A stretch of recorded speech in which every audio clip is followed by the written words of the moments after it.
deadly marathon that killed 21 runners. Here is my fitness advice. Don't run a marathon, stay in the sofa. Trust me, marathons kill, especially in China.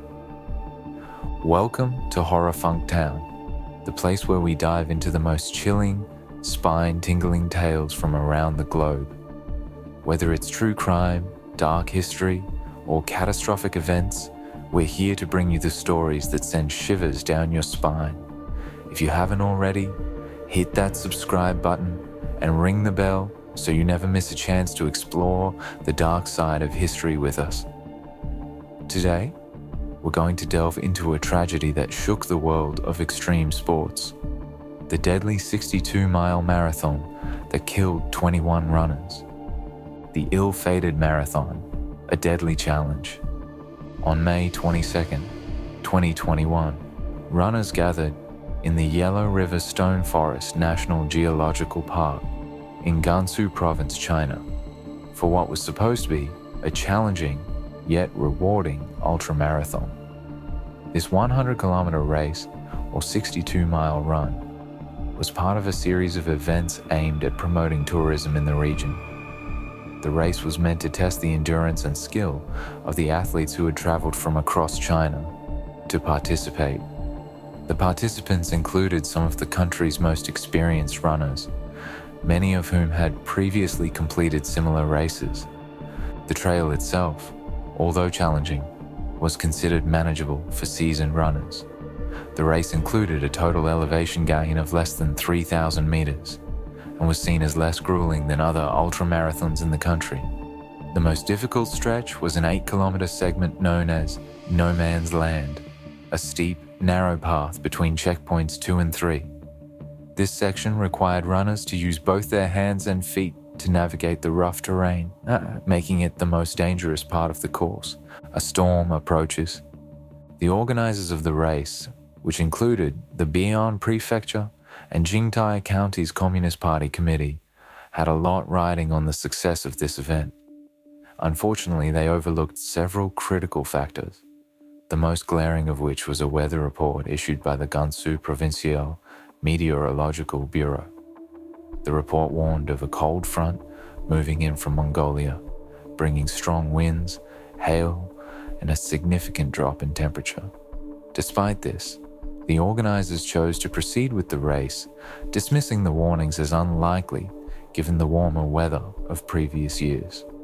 On the morning of the race, the sky was overcast and the wind was already picking up. However, the runners, eager to take on the challenge, lined up at the starting point. Many had left their windbreaker jackets and other essential gear at checkpoint 6, trusting the organizers to transport their belongings there. As the race began, the temperature hovered around 7 degrees Celsius, 44.6 degrees Fahrenheit. But it soon became clear that conditions would worsen. Disaster strikes. By 11 a.m., the weather had taken a turn for the worse. A storm rolled in, bringing with it heavy rain, hail, and freezing temperatures. The temperature plummeted to minus 5 degrees Celsius, 23 degrees Fahrenheit, and the winds reached gale-force. The runners were caught off guard, many of them in lightweight gear, completely unprepared for the harsh conditions.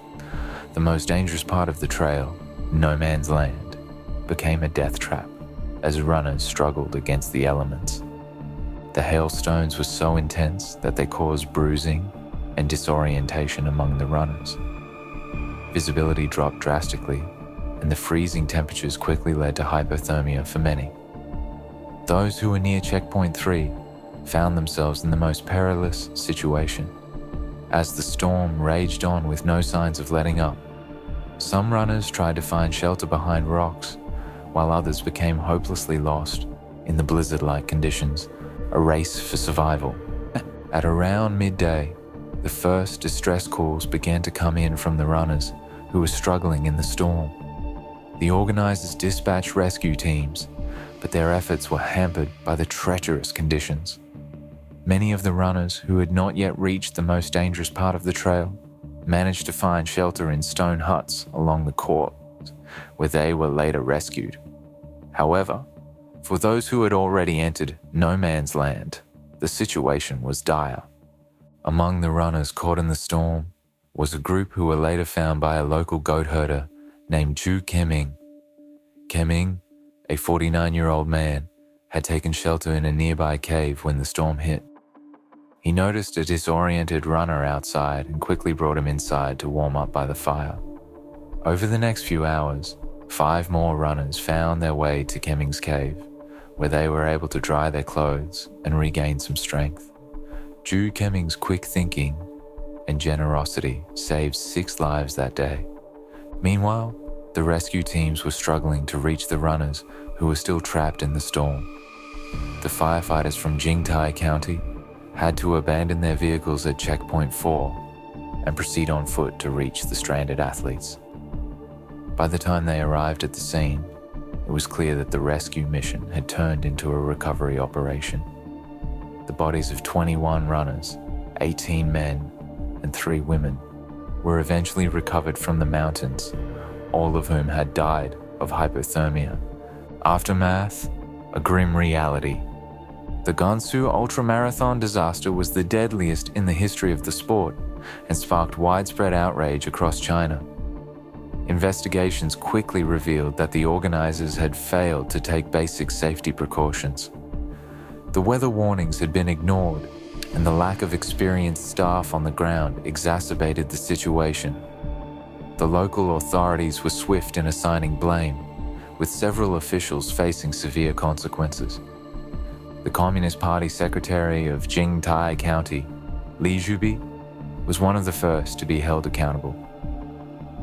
Facing intense scrutiny and the weight of responsibility for the disaster, Zhubi tragically took his own life. An investigation by China's General Administration of Sport led to the suspension of all high-risk sporting events that lacked proper oversight and safety standards. The disaster served as a grim reminder of what can happen when the pursuit of glory and recognition overshadows the basic principles of safety. Lessons learned. The deadly marathon in Gansu highlighted the importance of thorough planning and the need for experienced organizers in extreme sports events. In the aftermath, there was a renewed emphasis on the necessity of taking weather warnings seriously and ensuring that all participants are adequately prepared for any conditions they might face. The tragic loss of 21 lives serves as a sobering reminder that in the world of extreme sports, nature can be a formidable adversary. The Gansu Ultramarathon disaster will be remembered not just for the lives lost, but for the lessons it taught about the critical importance of safety in any sporting event. If this story intrigued you, and you want more deep dives into the world's most chilling events, make sure to subscribe to Catastrophic Horror Funk Town. We're dedicated to bringing you the most gripping and spine-tingling tales from around the globe. Don't forget to hit the bell icon so you never miss an episode. Until next time, stay safe. And remember, sometimes the real horror lies in what could have been prevented.